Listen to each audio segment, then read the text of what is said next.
Wrestling in the late 90s was awesome.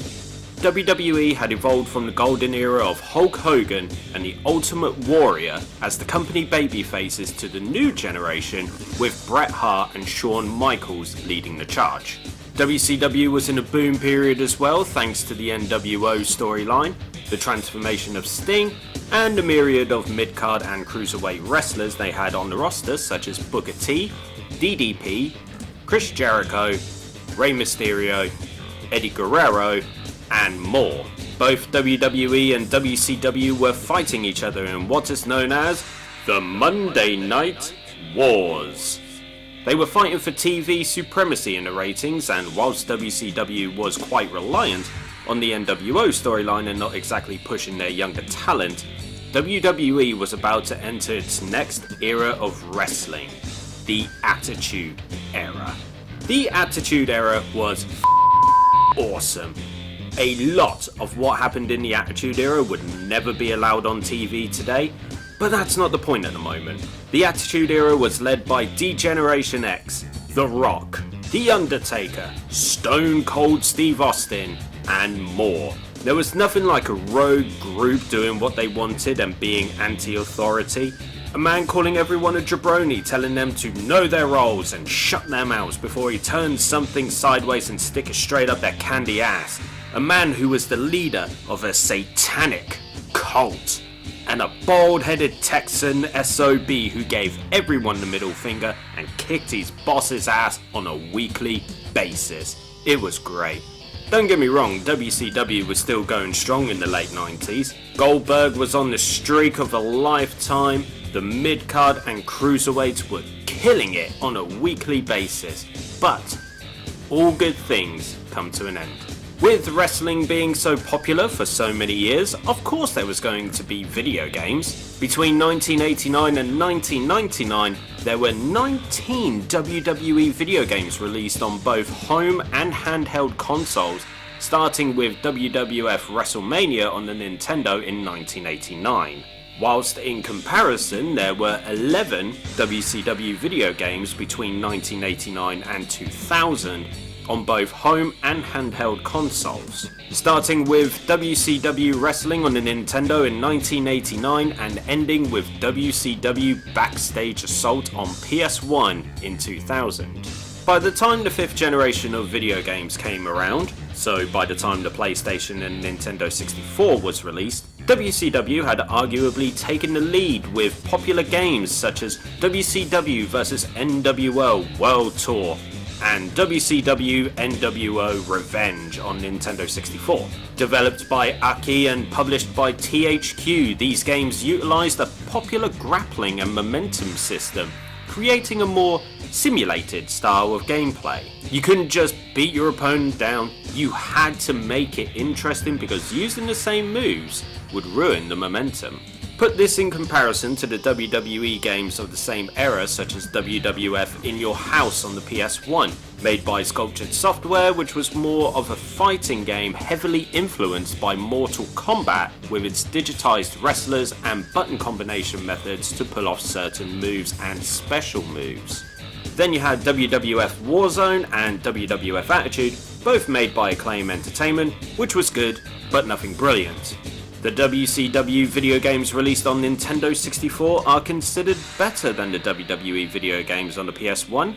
WWE was still looking for their big hit on both consoles, and to counteract this, WWE ended their 12-year relationship with Acclaim Entertainment and partnered with Aki Corporation and THQ to make and release on the N64 WWF WrestleMania 2000 and WWF No Mercy. The partnership with Aki ended after the release of WWF No Mercy. On April 29, 1999, WWE would produce a pilot episode for a show called WWF Smackdown and would officially launch this second weekly wrestling show on August 26, 1999. As we know, after 25 years, WWE Smackdown is still going strong today. At the turn of the millennium, WWE was still working closely with THQ behind the scenes on their next PS1 project. They enlisted the help of Yuke to develop the game, and on March 2nd, 2000, WWE hit a power slam of epic proportions as they released WWF Smackdown. Shine this up real nice, jabroni. And I know just where to stick it, Ron. What's your name? It doesn't matter what my name is. The Rock smells what you're cooking. Pancakes, Ron! Pancakes! Lay the Smackdown in the kitchen, the loading dock, even the boiler room. Plus storylines and special guest referees. Everything inside the ring and almost anything out. WWF Smackdown. Rated T for teen, jabroni. Finally, The Rock has come back to PlayStation. WWF Smackdown wasn't like their predecessors on the PlayStation. Oh no. This game blew up what was done before on Warzone and Attitude and started fresh. New match types, a huge season mode, championships to be won, create a pay-per-view, an overhaul of the entrances, and streamlined gameplay mechanics. As opposed to hitting a 20 button combination to pull off a suplex, everything was streamlined to make it easier and better to play. The gameplay mechanics were simple. The X button is to punch, hit the X button 4 times and you pull off a combo. X in a direction allows you to do other striking attacks such as a kick, clothesline, or drop kick, and many more. The square button is block and reverse, simple really. The triangle button allows you to run at your opponent, and hitting the X or circle button allows you to hit a running strike or running grapple attack. Hitting the circle button with a direction hits a grappling attack. There are so many of these that I can't list them all. You can attack them whilst they're on the ground, from the top turnbuckle, with weapons, and more. Then there's taunts, which are all unique to whatever wrestler you're playing as. You can win by pinfall by pressing the circle button and down, submission, or KO. What? What? Hold on. Whose bright idea was it to have a KO function in the game as well? That you can't turn off unless you turn off submissions as well? Damn! Unless there's a specific match type, such as an I quit match, beat your opponent senseless and force them to say I quit. Or a cage match where you have to escape the cage. Then the methods to win is pinfall, submission, or KO. But if you haven't already pinned, submitted, or KO'd your opponent, once you've filled up your meter in the corners of the screen, you can perform your Smackdown finisher by pressing the L1 button. You can start off or store up to 5 of these in a match. Long and short of it, the gameplay mechanics are so much better than Warzone and Attitude. With the streamlining of the moves without the button combinations, it makes for a more rapid, chaotic, and arcade-style wrestling fighting game. It allowed those who weren't familiar with wrestling games to just pick it up and play. It was fun for the whole family. When you start the game, you start with 36 wrestlers to choose from. All of them are wrestlers from the era, and there are 33 men's wrestlers and 3 women's wrestlers. That's a bit of a drastic ratio. Anyway, when selecting your wrestler, they're in a very weird order. As opposed to a standard alphabetical order, they've decided to put them in what I can only describe as popular order. It's weird and bizarre. There are 7 additional wrestlers you can unlock through playing season mode. These are Ivory, Albert, Jacqueline, Viscera, Midian, Gerald Briscoe, and Pat Patterson. But you have to. I'll come to that later. There are 6 championships that you can win: the WWF Women's Championship, WWF Hardcore Championship, WWF European Championship, WWF Tag Team Championship, WWF Intercontinental Championship, and the big eagle beauty that is the WWF Championship.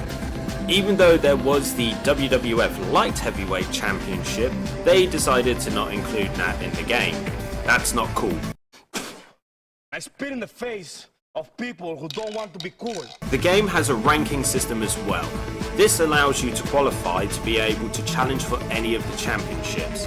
besides the WWF Women's Championships, which can only be won by the women's wrestlers. Looks like they learned their lesson from the whole Hervina bull, where Harvey Whippleman, a man, dressed up as a woman and won the Women's Championship.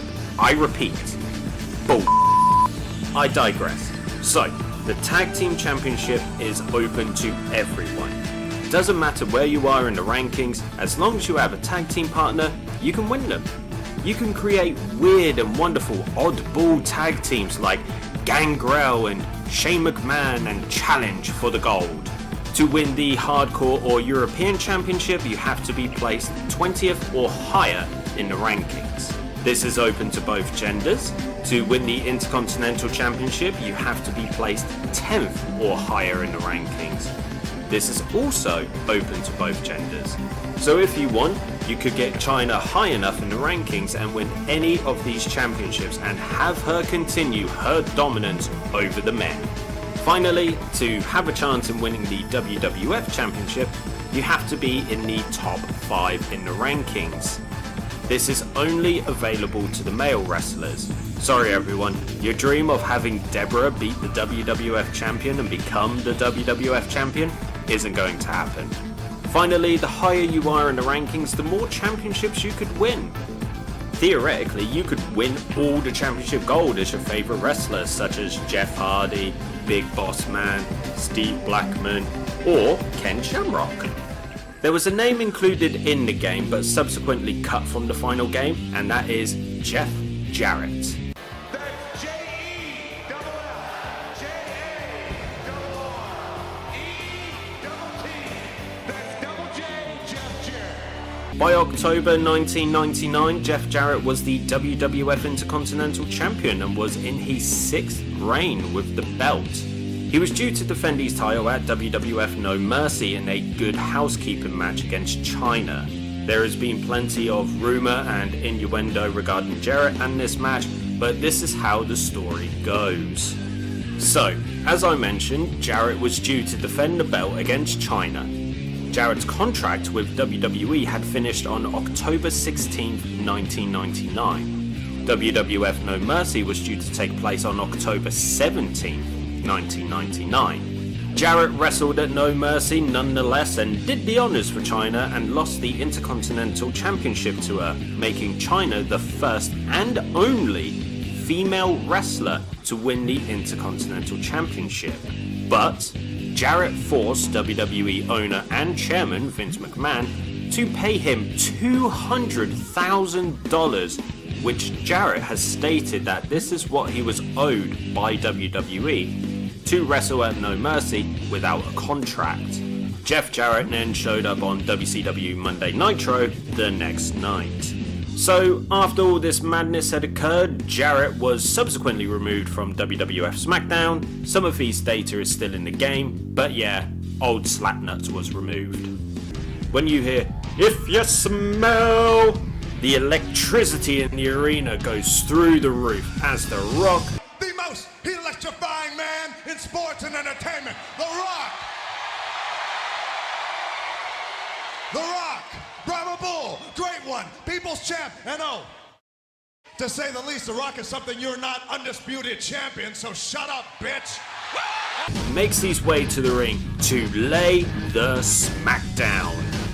Finally, when that glass shatters, well, the audience lose their mind and a can of whoop-ass is coming. The point is, the wrestler's entrance is a way to identify who's coming to the ring, what their character is, and it plays an important part of the pageantry that is WWE. In WWF Smackdown, they do something very unique. When your selected wrestler and opponent are on their way to the ring, first of all, we don't see the ring. Instead, we see their Titantron video. Then, the wrestler appears on the screen, doing their traditional entrance. Chris Jericho does his pose, Kane sets off his pyro, and Road Dogg comes out with his microphone and sings his entrance. The only problem is that they don't come to the ring with their belt if they're the champion. At the end of the match, the wrestler will strike their pose on the turnbuckle or celebrate in their own unique way and not with the belt. There are 3 types of arenas you can play in the game: the Raw, and SmackDown arenas, and a pay-per-view arena. Along with these arenas, you can select a ring mat with the logos of the shows and pay-per-view names. You don't have to stick to the regular conventions and have the SmackDown arena with the SmackDown logo. You can mix and match along the way. One of the best things about wrestling games is the chance to create your very own wrestler. This had been a staple in wrestling games for some time now, and this is a feature that is on WWF Smackdown. You have to pick from pre-made designs, so that kind of restricts creativity a bit, but you can still have fun with it and create your own backstory. For example, my brother created a character named Inferno. He was supposed to be brothers with both Kane and The Undertaker, but he was more evil and malevolent. He kept up the mask motif from Kane and had a good mix of Kane and Undertaker's moveset. These creative wrestlers can participate in season mode, but before you hit the main roster you have to do 10 in-game years of pre-season mode. Bit much, don't you think? I also mentioned earlier that you can unlock 7 wrestlers, and the only way to play as these wrestlers is to create them in the Create a Wrestler function. Not exactly the most fun way to unlock these wrestlers, but hey, it was a bit different at least. Even with the limitations of the Create a Wrestler function, like I said, it was still fun. One thing I like to do sometimes is fantasy book matches and storylines. You've probably seen some of my WWE 2K24 Dream matches on the channel, and I also fantasy booked 2 crossover events such as WWE New Japan Pro Wrestling Strong Fight and WWE Ring of Honor Honorable Combat. On WWE Ring of Honor Honorable Combat, I booked a submission match between Samoa Joe and Sami Zayn for the Ring of Honor TV Championship. I decided to come up with a storyline with this match. The storyline is as follows.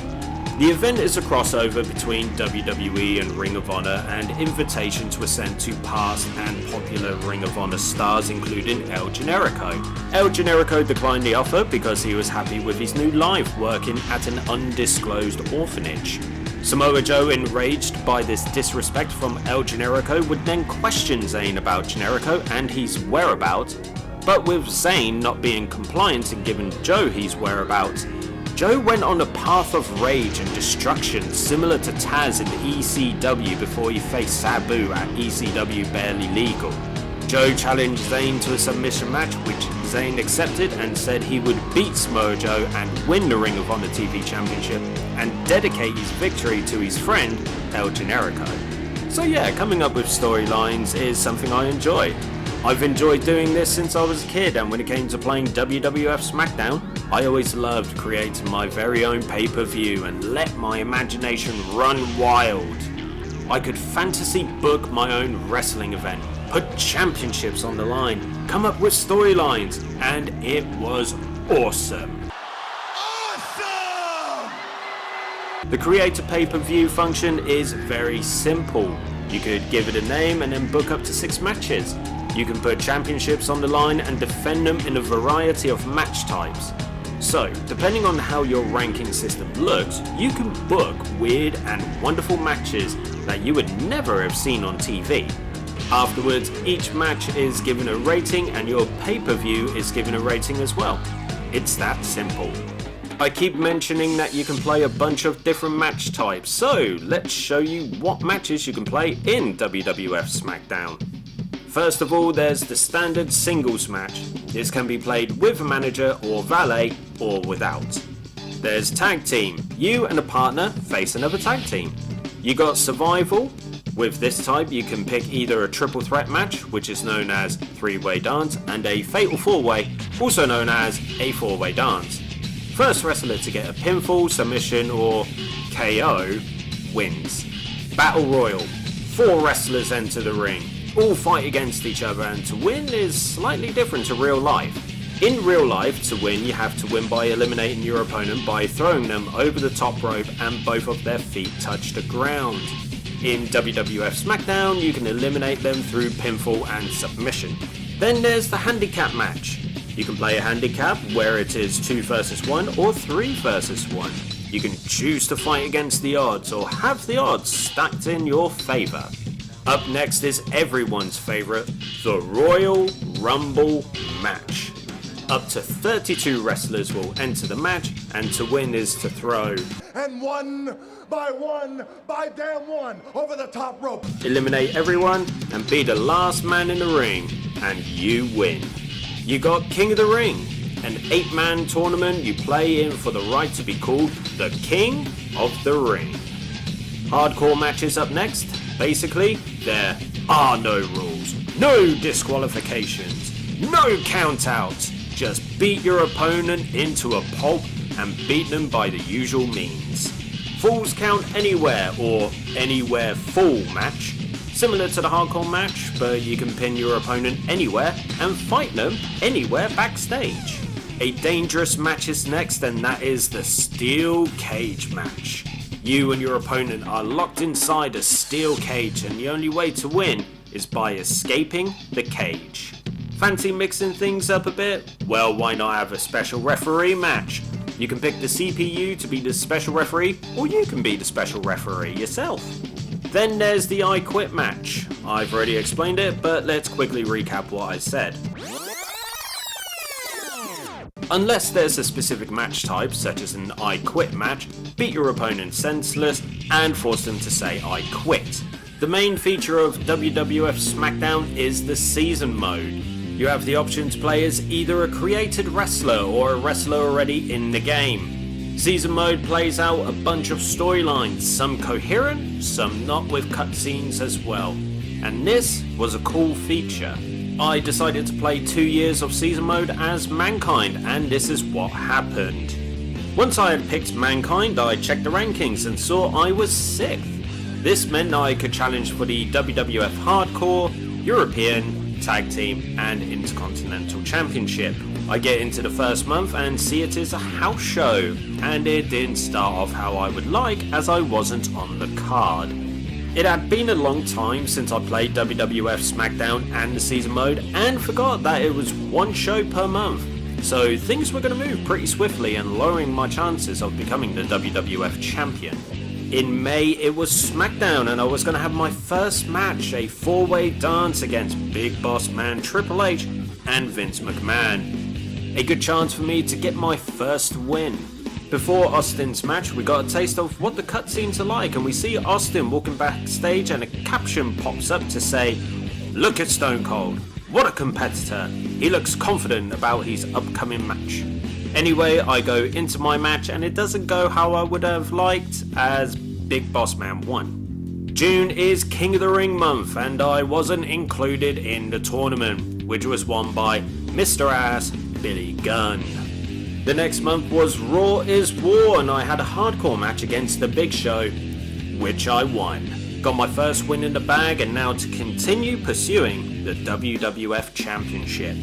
The biggest party of the summer is in full swing, as it is SummerSlam, and I was in the main event against the Big Red Machine, Kane. During SummerSlam, we got another cutscene, this time featuring the Hardy Boys, Matt and Jeff Hardy. They're backstage in the boiler room, and the caption says, "You know, I wonder what Jeff Hardy and Matt Hardy are talking about."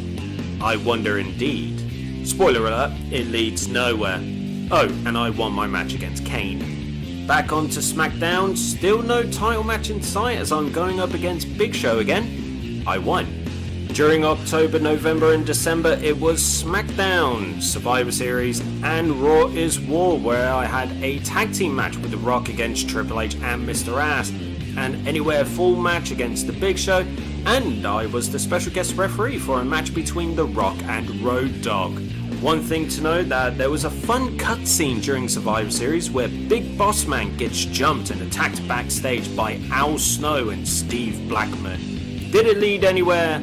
You're goddamn wrong if you're thinking it did. Anyway, I lost the tag team match, beat Big Show, and helped my Rock and Sock Connection tag partner win.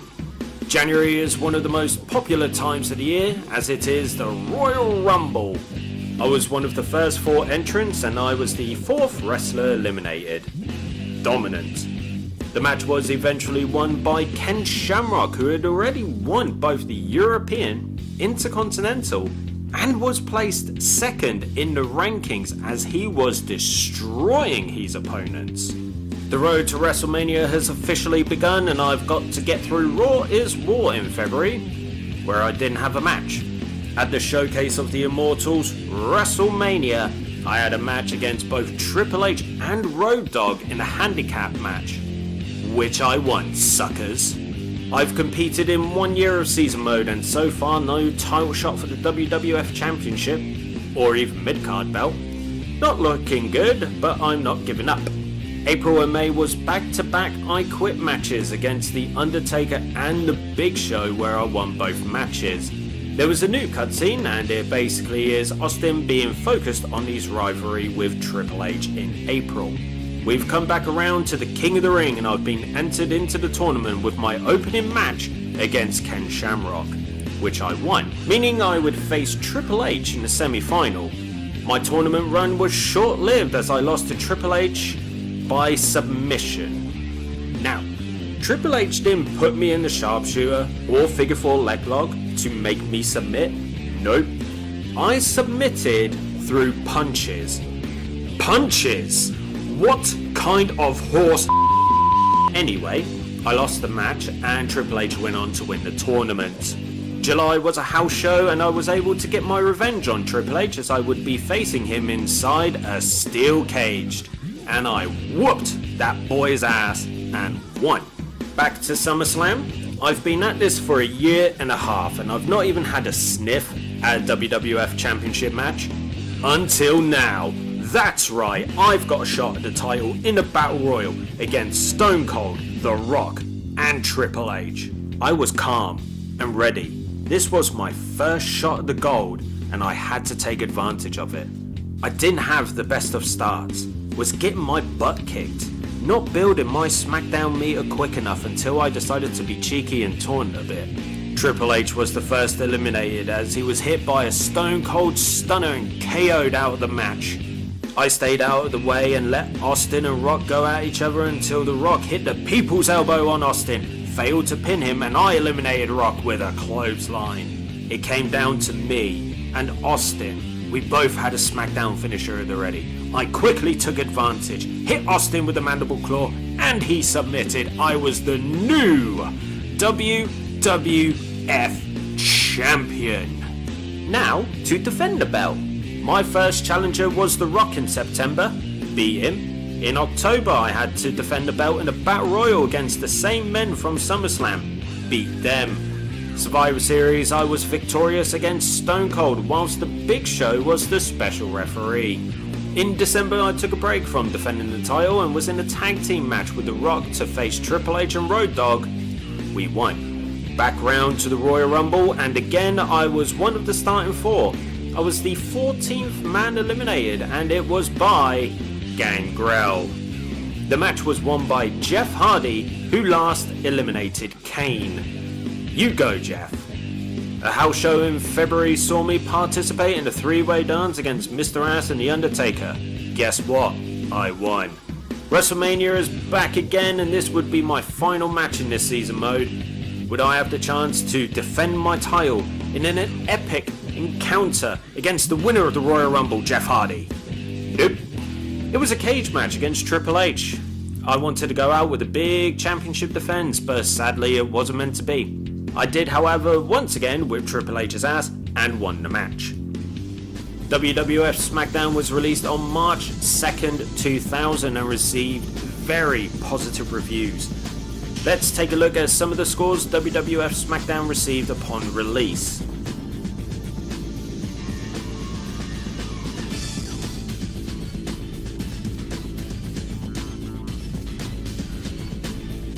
Daniel Erickson of Next Gen was positive of the controls, graphics and game modes such as the season and referee mode. Lamb Chop of GamePro called Smackdown better than Acclaim's WWF Attitude in terms of graphics and speedier gameplay. The D-Pad Destroyer praised the season mode and called the title one of the best wrestling games in history. Finally, the game was a bestseller in the UK upon release and received the Platinum Sales Award from the Entertainment and Leisure Software Publishers Association, indicating sales of at least 300,000 units in the UK. WWF Smackdown was one of my favourite games to play on the PS1 when it was released.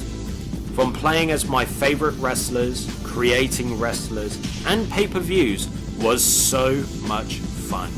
The gameplay was frantic, fast-paced, and easy to play.